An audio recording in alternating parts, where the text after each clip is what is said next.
Do you need help being creative with your 3D printing? Well, I can help you. Recently I discovered Gemini can do 3D prints. Isn't that cool? Let's dive right into it. First, you want to go to this website, OpenSCAD.org. You go to Downloads. OpenSCAD is available for Mac OS, Windows, and Linux. So download it for your flavor of OS. Once you have it opened up, you come with this software right here, OpenSCAD. The code Gemini gives you, you will paste it to the right here.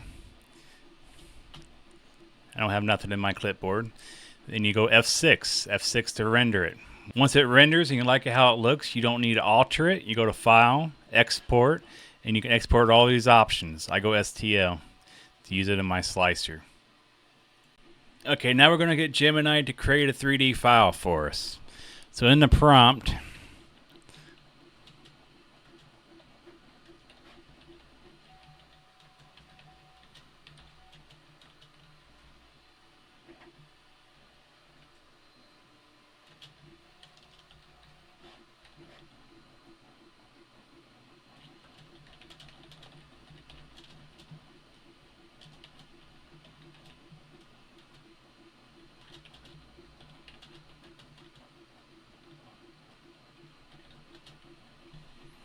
I spelled deviled wrong.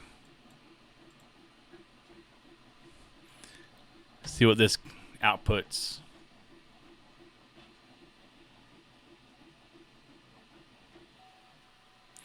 Here's the code. You can change that in OpenSCAD. So copy the code, go to OpenSCAD, paste it, hit F6, and we want the call sign to be sitting upwards, so vertical.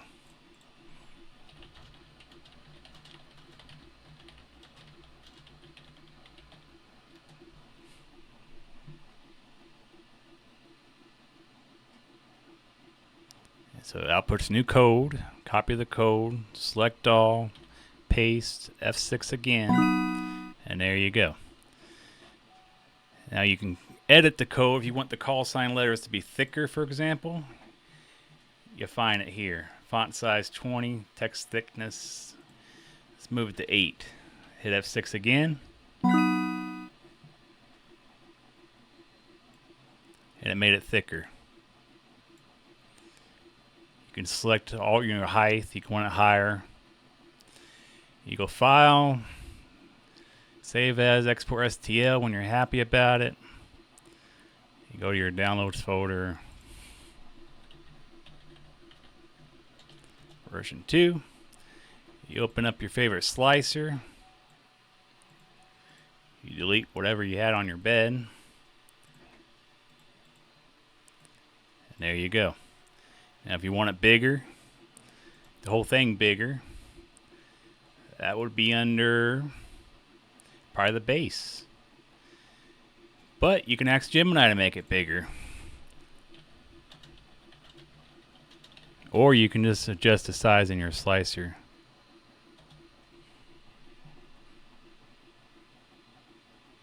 But we're working with AI today and not your common sense. So copy the code, go back, hit select all, paste a new one, hit F6, and there's this bigger. Now with a bigger base, that'd be fine. File, export, STL, override if you wish. Go back to your slicer. And now it's too big. So now we can use our common sense and we can shrink it. Right? So from that we're going to go 80. There, now it fits on the bed. And it's going to take an hour and 47 grams of filament. But there you go. That's how you create things in Gemini. Now, interesting thing, you make antennas. So right now on the printer I have a mag loop enclosure building. Create a open SCAD design for a mag loop antenna. See what it comes up with.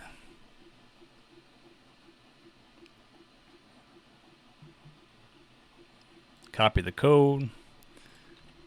Paste it, F6.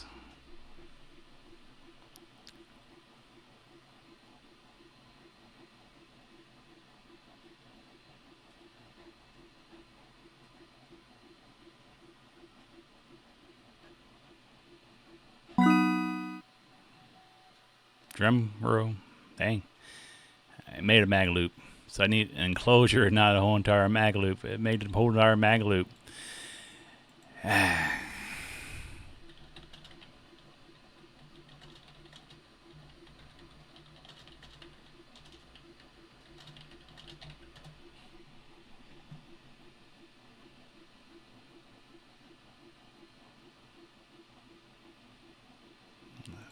We just need the enclosure, Google. Or Gemini.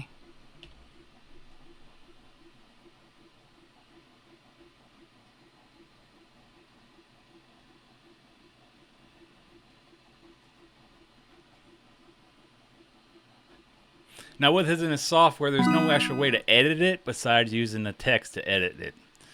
It's like, you know, in school when you did the CAD program. That's what it thinks that we need. But earlier I put in code, and it didn't look like that. The box I'm printing right now, it looks like mag loop antenna.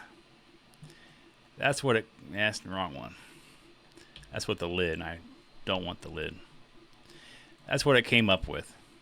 So it's supposed to be hollow, which I'm going to find out if it's going to be hollow or not.